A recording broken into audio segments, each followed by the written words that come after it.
उसके बाद हम देख लेते हैं कॉमन स्किन प्रॉब्लम्स। तो कॉमन स्किन में आपको पता ही है पिगमेंटेशन आएगा, ये हाइपर पिगमेंटेशन है, देख लीजिए मैंने पहले भी बताया आपको, ठीक है। मतलब कि अगर कोई सांवला भी है तो वो काला दिखने लग जाता है कुछ दाग धब्बों की वजह से, उनको काफ़ी ज़्यादा पिगमेंटेशन रहता है, कुछ हिस्सा उनका सांवला रहेगा बाकी ब्लैक हो जाता है। तो इस तरीके से हाइपर पिगमेंटेशन काले दाग धब्बों से हो सकता है, या फिर नॉर्मली क्या होता है माउथ एरिया पर ब्लैक यहाँ से एंड माथे पर इस तरीके से पिगमेंटेशन भी हो सकता है। तो ये होता है पिगमेंटेशन।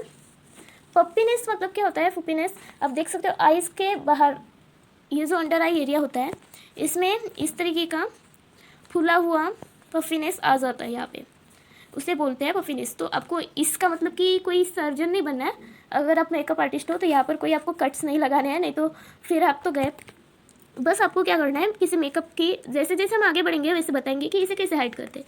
तो यहाँ पर आपको कलर करेक्टर का यूज़ करना पड़ेगा जिससे कि ये छिप जाए, इस तरीके से काफ़ी सारी चीज़ें हम बताने वाले हैं। तो आई बग्स होता है इस तरीके का, डार्क सर्कल्स आपको पता ही है इस तरीके से राउंड में होंगे, किसी के हो सकता है कि आईब्रो तक भी रहे। यहाँ पर आता है डल स्किन। तो डल स्किन आप देख सकते हो इस तरीके से रहती है ना, इस पर आपको कोई चमक दिखाई देंगी एंड ना ही आपको इस पर मतलब फ्रेशनेस दिखाई देगी, एकदम ऐसे मुरझाई हुई स्किन जिसे हम बोलते हैं, जैसे हम बोलते हैं किसी को कि चेहरा क्यों मुरझा गया, तो उस तरीके से आपको एनी टाइम स्किन दिखने वाली है, स्किन में कोई भी चमक नहीं रहेगी। तो आप देख सकते हो डल स्किन इस तरीके से आपको दिखाई देगी। उसके बाद जो है ये स्ट्रक्चर आता है, तो आपको फेस पर देख सकते हो इस तरीके से गड्ढे गड्ढे भी नज़र आ सकते हैं। तो इस तरीके का प्रॉब्लम भी आप हैंडल कर सकते हो। उसके बाद आता है डार्क पैचेस। तो इस तरीके से जो डार्क पैचेस है वो स्किन पर पड़ जाते हैं, किसी भी वजह से हो सकते हैं, मतलब कि पिंपल की वजह से तो ज़्यादा पड़ते हैं। तो इस तरीके से डार्क पैचेस वाली प्रॉब्लम भी आप सॉल्व आउट कर सकते हो। किस तरीके से करना है वो हम आगे बढ़ते जाएंगे तब बताएंगे। तो रेडनेस भी आप इस तरीके से, रेडनेस मैंने बताया पहले, संवेदनशील त्वचा यानी कि जो सेंसिटिव स्किन है उसमें जिस तरीके से रेडनेस आती है, रेडनेस उसी में ज़्यादातर आती है। तो रेडनेस भी आप हैंडल कर सकते हो, किस तरीके से करना है वो आप बताएंगे। पिंपल्स आप हैंडल कर सकते हो, पिंपल्स भी काफ़ी लोगों का प्रॉब्लम आता है। अगर आपका क्लाइंट ब्राइड है तो ये सारी प्रॉब्लम्स हो सकती है उनको, ठीक है।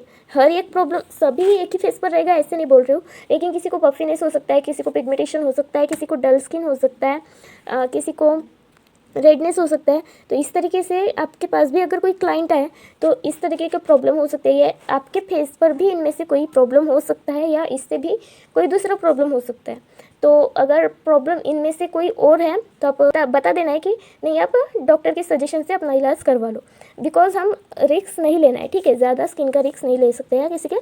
तो इस तरीके से आप, ये क्या हो गया हमारा, इसे बोलते हैं कॉमन स्किन प्रॉब्लम्स। तो ये कॉमन स्किन प्रॉब्लम्स है जो इतने रह सकते हैं किसी के भी स्किन पर, आज नहीं है तो कल हो सकते हैं, या फिर है तो वो जा भी सकते हैं, या अगर आपके पास क्लाइंट आ रहा है तो उनको ये प्रॉब्लम्स हो सकते हैं। तो मेकअप के वक्त आपको किस तरीके से हैंडल करना है ये सारी चीज़ें, ठीक है।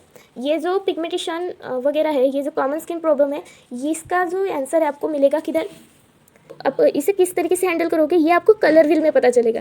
कलर व्हील में हम ज़्यादातर इसका जो है आपको फिर से बताएंगे, कलर व्हील में इसे किस तरीके से सॉल्व आउट करना है।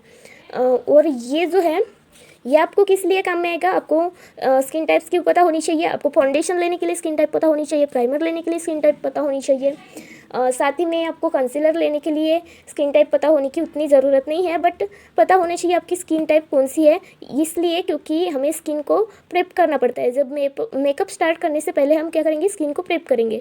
तो आपको क्या पता होना चाहिए, आपकी स्किन कौन सी है, या फिर आपने जो क्लाइंट, आपका जो क्लाइंट है उसकी स्किन कौन सी है ये आपको पता होना चाहिए, तभी आप उसका मतलब कि उसके अकॉर्डिंग मेकअप कर पाओगे। स्किन टाइप ही पता ना हो तो अगर आपकी स्किन है ऑयली एंड आपने ड्राई स्किन का प्रोडक्ट यूज़ कर लिया तो क्या फ़ायदा। तो आपको स्किन टाइप पता होना चाहिए।